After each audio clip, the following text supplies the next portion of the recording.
talked about that problem, and here is a clip that we want to show from that speech. We shouldn't be confused about the nature of the political battle. Don't be confused about the nature of the political battle. This political battle is not about race.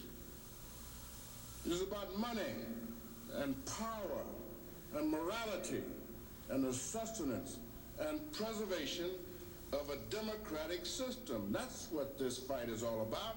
Only that and nothing, I mean nothing less.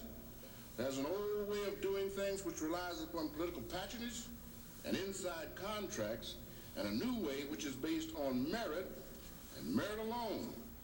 Now, Mr. Mayor, you described it seems to me very aptly. You got to the point that it's a power struggle.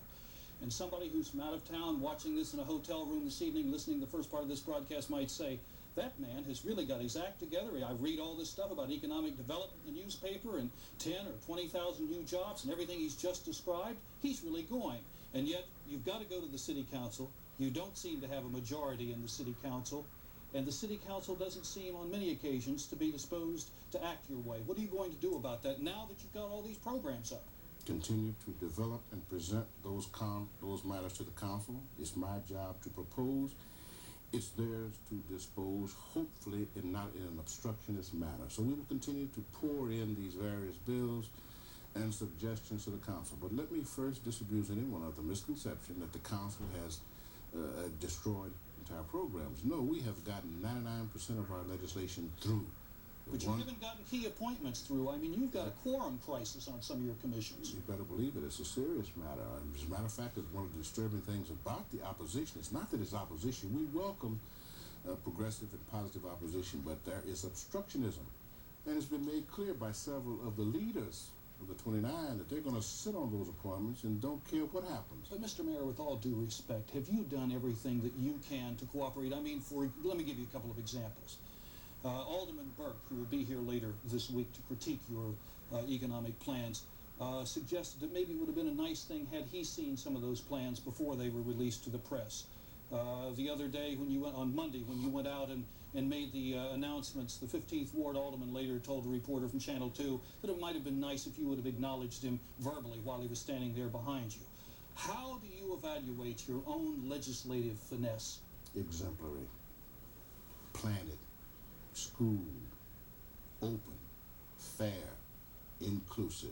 You let these people know in advance about things? No chief executive gives his program to the leader of an opposite group. That is ludicrous, insane, and the mayor of the city of Chicago doesn't do it, the governor of the state doesn't do it, the president of the United States doesn't do it, and to impose that kind of a standard upon this mayor is totally bereft of any understanding of the political process. You just do not do it.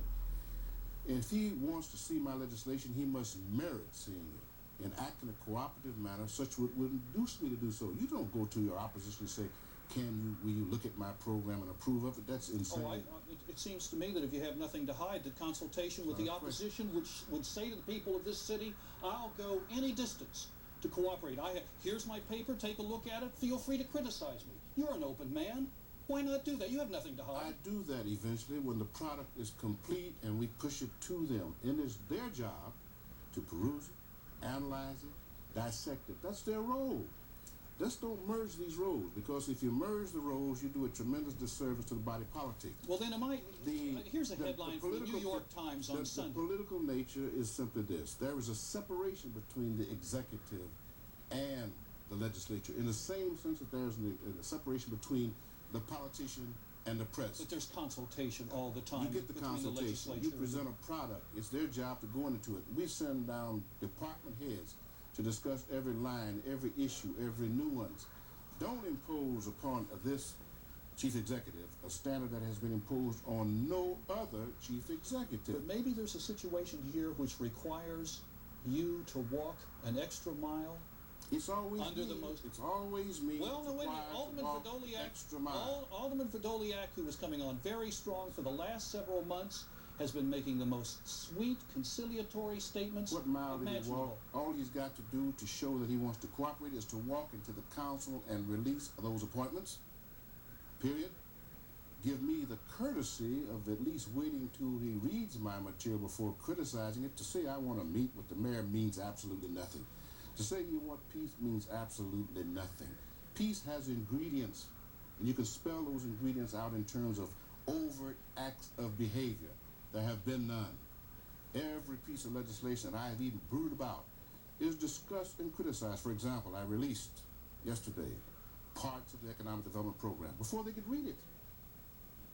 It was strident criticism, nuances to the effect that I was being unfavorable to one district as to another. Hadn't even read the program. No, so let's be realistic. This mayor is cooperative by nature. This mayor is cooperative by law. But this mayor is not a fool, and I resent anyone implying that I should act a fool. Now, I'm going to be a chief executive. I'm going to be fair. I'm going to be sharing. I'm going to do my job to propose to the city council. And the city council's responsibility is to analyze and dispose. And they have plenty of time to do it. God knows they got plenty of time to do it. They've been looking at some appointments for 6 and 8 months. They looked at the appointment for the president of the Board of Health for 5 months. Here's a president trying to put this team together and deal with some serious health problems. Finally got just totally exacerbated and resigned. So behavior is what we're talking about, not words. But couldn't you meet with Alderman Verdoliak and Alderman Burke? On what grounds and for what purpose? On the purpose of acknowledging that you have a standoff and that you need to bring this city together, and if you have to do it in a summit meeting, do it in a summit meeting. It doesn't warrant a summit meeting. A summit meeting means nothing. Unless there's a tight agenda, there's nothing to talk about. What are we going to talk about? Politics? I'm not interested. I think you have to get together and talk before you can talk about what you're going to talk about. No, I think those who advocate that have to be realistic about this. What do you want me to do? Go in and divide the city in terms of terrain, in terms of issues, in terms of time? That's not going to happen. I submit to you, Mr. Callaway, that if the opposition, and God knows I want them to be peaceful and quiescent and supportive, if they want to do that, demonstrated by behavior. I just gave you a good example. Talking about behavior, we have promised phone calls this evening for you, and we have many of them, and we'll be right back with those calls after this.